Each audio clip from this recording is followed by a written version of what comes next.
Olá, sou o Marcos Sais. Como eu sempre digo, criei esse canal para conversar com cada um de vocês sobre as questões relacionadas ao meio ambiente e todos os mecanismos envolvidos. E nós estamos aqui em meio a uma série tratando sobre a chamada Lei Geral de Licenciamento Ambiental, a Lei 15.190, lá de agosto de 2025. Esse é o terceiro vídeo da série. No primeiro vídeo, eu dei uma contextualizada sobre o que vem a ser a Lei Geral do Licenciamento Ambiental. No segundo vídeo, tratamos das 3 ações diretas de inconstitucionalidade propostas em face da Lei Geral, de uma maneira resumida. O vídeo já ficou bastante extenso. Como eu disse, grande parte da lei acabou sendo questionada. No vídeo de hoje, vamos tratar sobre a ação declaratória de constitucionalidade proposta pela Câmara Brasileira da Indústria da Construção em favor da lei, pela declaração de sua inteira e integral constitucionalidade. E no dia de amanhã, no último vídeo da série, o quarto e último vídeo, eu vou falar da minha opinião, que eu já acabarei externando bastante hoje, até porque o nosso escritório foi o subscritor dessa ação declaratória de constitucionalidade proposta pela Câmara Brasileira da Indústria da Construção. Então, novamente, aqui com o computador aberto, com a Lei 15.190, com a inicial aqui da ADC na minha mão, justamente para tratar, então, essas questões para vocês. Por que fazer ADC, né? Então, primeira questão, quando se entendeu e se viu que rapidamente, após a aprovação e entrada, antes até da entrada em vigor da lei, foram propostas as 3 ações diretas de inconstitucionalidade, se achou por bem demonstrar, não só ao Supremo, mas a todos aqueles que acompanham esta questão e também aos órgãos ambientais, o porquê da constitucionalidade da lei. Poderíamos ter feito isso através da figura relevante e que a CEBIC faz inúmeras vezes nessas ações. Fomos o único amicus curiae, por exemplo, no tema 1010, que culminou com a lei da PP Urbana, que eu inclusive comentei no vídeo de ontem, que também está tendo a sua constitucionalidade contestada no Supremo, mas já tem um parecer favorável pela sua constitucionalidade exarado, né, pela Procuradoria-Geral da República.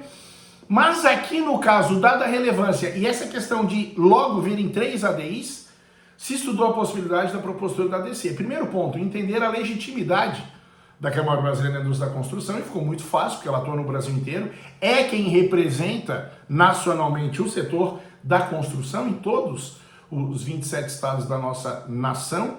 Isso foi demonstrado, foi aceito pelo Supremo. E tinha uma segunda questão muito interessante. Você tem que mostrar, para ter justamente a questão da proposição da ADC, se há controvérsia judicial relevante. E demonstramos isso. Não por ter decisões falando sobre a inconstitucionalidade formal ou material da lei, mas pela simples, entre aspas, simples existência das 3 ADIs. Ora, é claro que isso causa uma tremenda incerteza para os órgãos ambientais e para os empreendedores. E quando eu falo órgãos ambientais, estou falando dos servidores. Como eu disse também no vídeo de ontem, inclusive houve uma procuradora da República que fez uma recomendação mandando os órgãos ambientais de um determinado estado da nossa federação de não utilizarem a lei geral. Então, superadas essas 2 questões, nós entendemos, né, pelo cabimento da ADC, que eu já disse, foi processada e vai ser julgada em conjunto com as ADIs na sessão do dia 12, ou pelo menos iniciar o julgamento. E aí é um ponto que a gente trouxe na ADC. É a primeira lei, então é muito interessante, você vê muita utilização do chamado princípio da proibição do retrocesso, dizendo um retrocesso ambiental, quando a gente fala da primeira lei. Já ouvi de muitas pessoas, sai, sei que você acha da nova lei geral. Não tínhamos uma lei até 2025. Esse projeto de lei tramitou por mais de 20 anos. As normas de âmbito federal que regulamentavam o licenciamento ambiental era uma resolução do CONAMA de 1986 e outra de 1997, do milênio passado. Então era passada essa hora e demonstramos isso, né, o acerto da vinda da lei. Depois tem um capítulo na ADC onde a gente fala que divergência política não é inconstitucionalidade, é diferente de inconstitucionalidade. E entender que é um retrocesso ambiental, eu tenho muita dificuldade com este princípio, especialmente da forma que muitas vezes se utiliza, vira um super trunfo. Não sei, eu não gostei da lei, é um retrocesso ambiental. Que retrocesso ambiental? Ter um regramento uniformizando, simplificando e modernizando o licenciamento ambiental. Então deixamos claro também num capítulo na inicial da ADC que divergência política não é retrocesso ambiental, muito menos inconstitucionalidade. E trouxemos para isso também o precedente do Código Florestal, quando o ministro Fux, com muito acerto, delimitou o alcance do chamado princípio da proibição do retrocesso. Não pode acabar com o núcleo central de uma norma, seria uma norma acabando com o licenciamento ambiental, não foi isso que aconteceu. Ela trouxe regramentos específicos.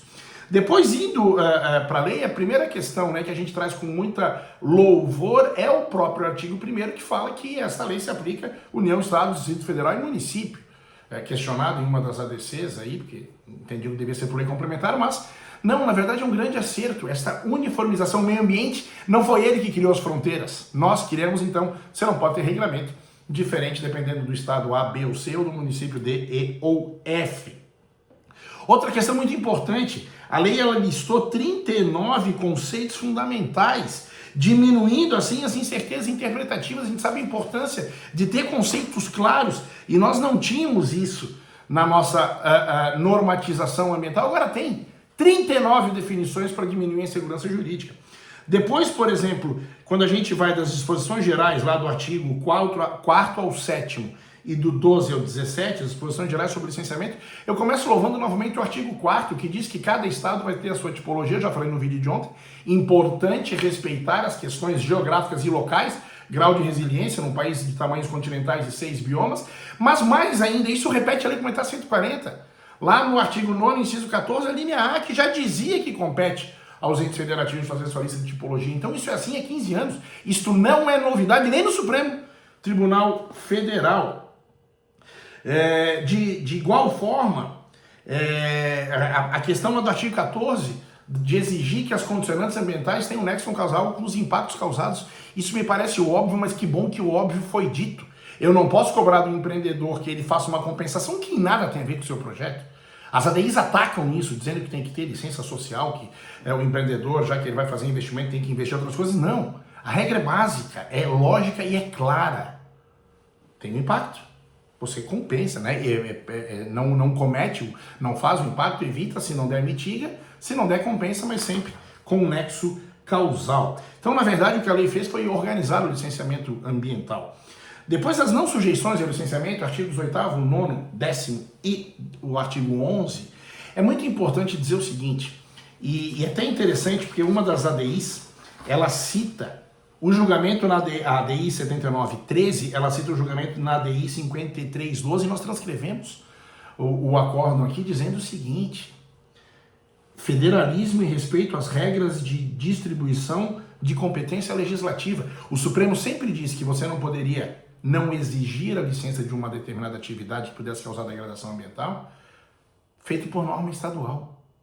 Ora, a contrário senso, nos parece que por lei federal, lei geral, norma geral, se pode, até porque a lei ela diz que não é sujeito ao licenciamento, mas diz que tem que cumprir todas as obrigações inerentes àquela atividade. Isso fica claro tanto no artigo 8º quanto no 9º, e no 10º muito claro novamente quando se fala de saneamento. O legislador optou, é melhor que você faça atividade de saneamento básico, evite tantas questões e problemas ambientais e de saúde humana, do que ficar muitas vezes, como a gente sabe, processo de licenciamento de 5, 10, 15, 20, 29 anos para sair uma estação de tratamento de efluentes, enquanto isso se joga o esgoto, sabe-se lá aonde, e muitas vezes a gente sabe em áreas de manancial, inclusive. Então foi uma decisão do legislador que tem competência para tanto. Seguindo nessa linha, a gente vem para os procedimentos trazidos pelo artigo 18 a 27, regrando a LAC, a licença por adesão e compromisso, fantástico, para aquelas tipologias que o órgão ambiental tenha pleno conhecimento e de antemão estabeleça as condicionantes ambientais. Não é autolicenciamento e mais, vai ter fiscalização e mais. Se você for pego depois descumprindo, você vai ter problema. Eu vou falar daqui a pouco sobre o chamado Serasa aí da consultoria ambiental, que agora vai ter um sistema, né, na internet para que todo mundo possa ver. Ou seja, o técnico ambiental, o consultor ambiental vai ser o primeiro fiscal. Se ele comparecer no órgão ambiental e dizer, esse licenciamento por adesão e compromisso que eu sou o responsável técnico, eu estou abrindo mão, eu estou saindo, eu estou deixando esse processo, pode saber que algum problema aconteceu. Então, uma quebra de paradigma, um protagonismo aos consultores ambientais e aos empreendedores, com fiscalização. Trazendo a LAI, a licença ambiental especial, para pouquíssimos tipos de empreendimento, mas com uma sistemática diferente aonde a lei não tira uma exigência a ser feita. Da mesma forma, a LOC, falei um pouco no vídeo de ontem, a licença de operação corretiva, tantos empreendimentos, muitas vezes uma oficina mecânica, uma pequena indústria que está, por algum motivo, sem a licença de operação ou em desacordo com ela e tem receio de procurar o Estado para regularizar sua atividade, porque vai estar confessando a prática do crime previsto no artigo 60, o que é melhor?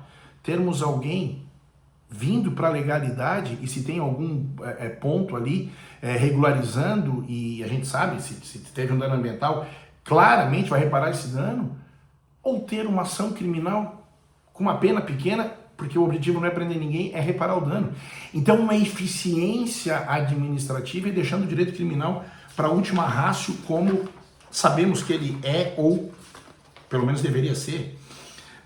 Eu trouxe ainda nesse capítulo o parágrafo único do artigo 34. Todas as consultorias ambientais, seja pessoas físicas ou jurídicas, vão para o SINIMA, o Sistema Nacional de Informações de Meio Ambiente, sobre os processos que participaram, se foi expedida a licença, se não foi, por que não foi, se houve fraude. Isso é transparência no licenciamento ambiental. Os bons técnicos vão ter boas avaliações, os maus técnicos vão ter más avaliações. Isso é fenomenal, é uma questão que vai trazer muito ganho para o licenciamento ambiental. Depois todo o regulamento do EIA-RIMA e dos demais estudos ambientais, trazendo agora não mais numa resolução de 1986, a 01 de 86, mas de forma moderna o que tem que ter no EIA-RIMA sem tirar exigência de nada. Estudos com dados primários, todas essas questões, mas trazendo mais eficiência. Ora, se já foi feito um EIA no lugar, eu posso utilizar esse EIA como parâmetro para o meu licenciamento, ter um banco de EIA-RIMA. Olha que maravilha que vai poder ter agora uma pesquisa, não os EIAs ficarem em caixas, em licenciamentos, em órgãos ambientais, mas a própria academia poder utilizar isso tudo. Isso vem também na participação popular, na participação pública.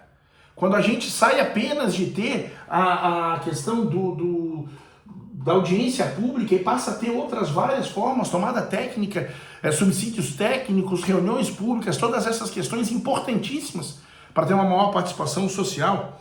Depois também a participação pública que eu disse e a participação das autoridades envolvidas aqui é muito importante dizer. Não se está dizendo que IPHAN, FUNAI, INCRA, Palmares, ICMBio, qualquer outro órgão de unidade de conservação não deve participar. Deve! Tem que participar, mas tem que participar no seu limite da sua competência.